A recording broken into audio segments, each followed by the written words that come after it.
What is up, guys? Let's talk about Pyrrhus. This hero is new in Rise of Kingdoms. Pyrrhus is an infantry, versatile, and defense commander. Now, to obtain Pyrrhus, you can actually get him from the tavern, sometimes in the expedition, and events. So the events have passed already. We got Pyrrhus. So I'm not going to summon him for now because I don't want to spend that, I think that $5 for the Writers of History. Now, when we look into the museum, Pyrrhus is actually here as well. Infantry defense of 15% and skill damage of 5%. So this makes Pyrrhus even stronger. So let's take a quick look on Pyrrhus's skills in here. Now, I also have some battle reports for you guys to see and where Pyrrhus fought against the new legendary cavalry, which is Hua Jubing. All right, so let's go and take a look on Pyrrhus. This is Gen 1 commander. Technically, you can obtain him from the early season in here. So if you go zoom out of the map and you go into the immigration rules and you look into the commander. So if you look into the preparation season, you're going to see Pyrrhus already, season 1. You're also seeing Pyrrhus as well. So you can obtain him and use him at a very early stage. I think he's worth investing into it. I think he's worth to have and have him max out because you're going to see some of the battle reports in here that I'm going to show you. So Pyrrhus in here has a really good damage factor of 1400 and increasing the normal attack damage bonus for 20% for 3 seconds. The second skill in here, now whenever he is leading the march in here, the infantry that he leads will have 10% HP bonus, and then the infantry marching speed will also increase by 15%, which is good. And then when he is outside the alliance territory, which most of the time you will be, the commander's troop will deal 20% more damage bonus, which is huge. Now, this third skill, Shield of Sarissa, infantry units led by this commander will gain 20% increased attack while on the map.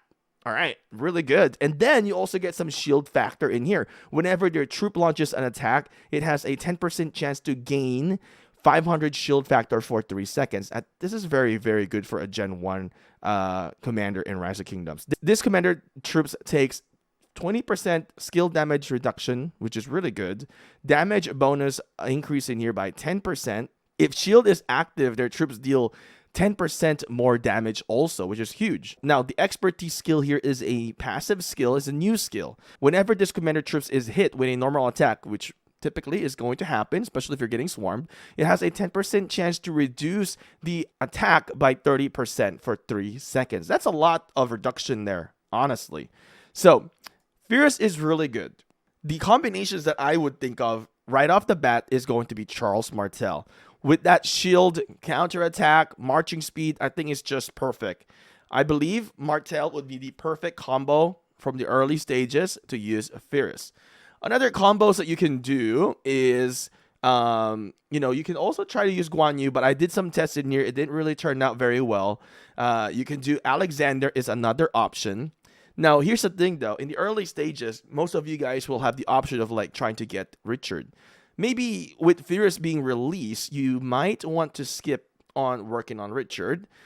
There's been a lot of advice already to just do 5-1-1-1 Richard, and that's pretty much it. You can use Richard for grinding for barbarians to do your AoE barbs with, if you pair it up with YSG or maybe 8th of Flight or Zone 2. Those are some of the options that you can do. Now, I want to clarify in here, I'm not telling you guys to dump your universal sculptures into Pyrrhus. I wouldn't recommend that as well. What I would recommend is that work on Pyrrhus through the tavern. You can actually use Pyrrhus into the battlefield. Eventually, you'll max out Pyrrhus just from the golden key. And if there's certain events that, you can obtain more Pyrrhus as well. Now, here's the thing. If you are a whale, then I would say, yes, go ahead and max Pyrrhus. It is going to provide you some great fighting capability in Season 1. And moving on to the Season 2 and a bit of Season 3. In the Season of Conquest, you can still see that there is still usage of Pyrrhus.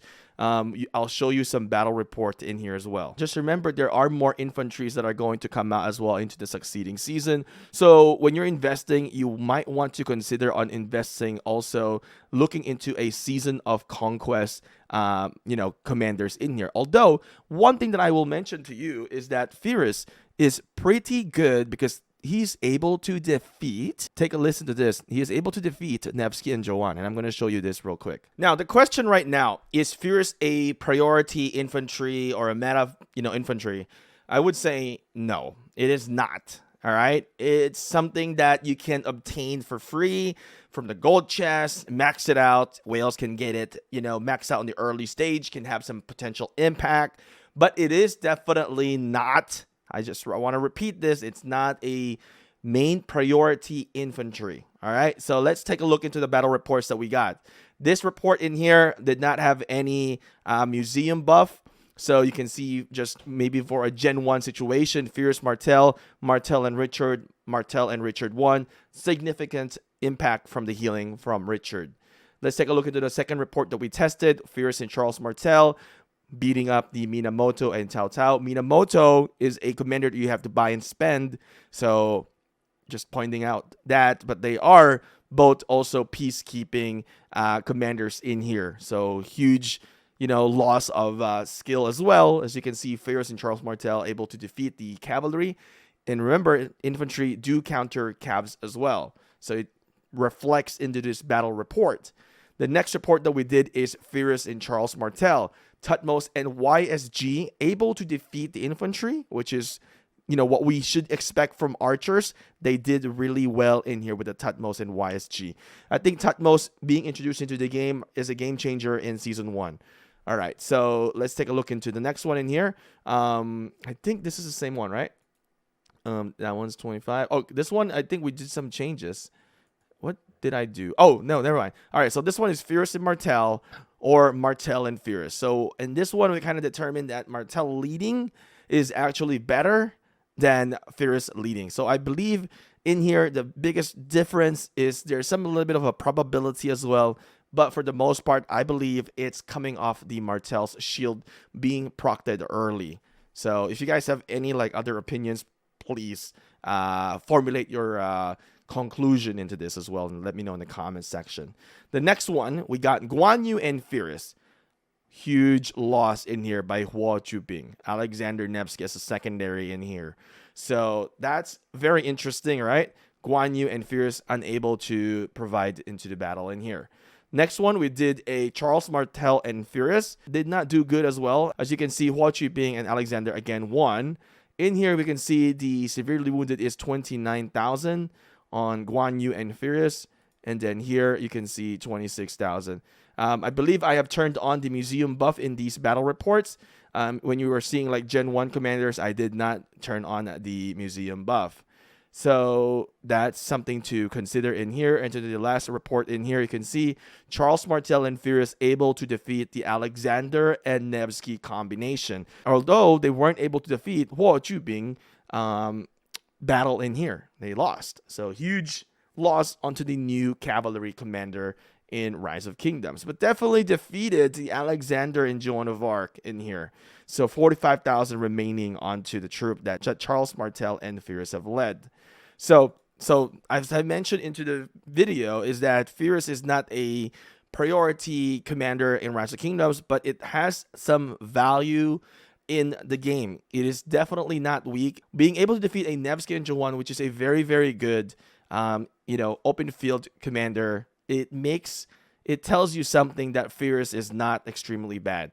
If I'm going to rate Pyrrhus into the tier list rating, he might be in the A rank. Not S, but I think he might be in the A rank in here. When we look into Huo Chuping, which we'll do in another video, he is definitely very strong. And I feel like it changes the game in here. We will do some testing of what commanders can beat Huo Chuping. We'll definitely not see any archer beat Huo Chuping, but it has to be in the infantry. But we'll definitely do some testing. At least now we eliminated the option of having the Charles Martel and Pyrrhus combination. If you guys have anything to add into this video, please let me know in the comment section below. Hopefully you guys like the content that we just made about Pyrrhus. Let me know also if I should go ahead and open up my golden keys in here. I do have a lot of golden keys, so should I go ahead and open it up and max out Pyrrhus in here? Because we have 2,500 gold keys. Or maybe I should wait for another gold key commander. But I feel like but I feel like, Pyrrhus may have some good potential within the game. Anyway, my friends, thank you guys for watching. I'll see you guys again next time.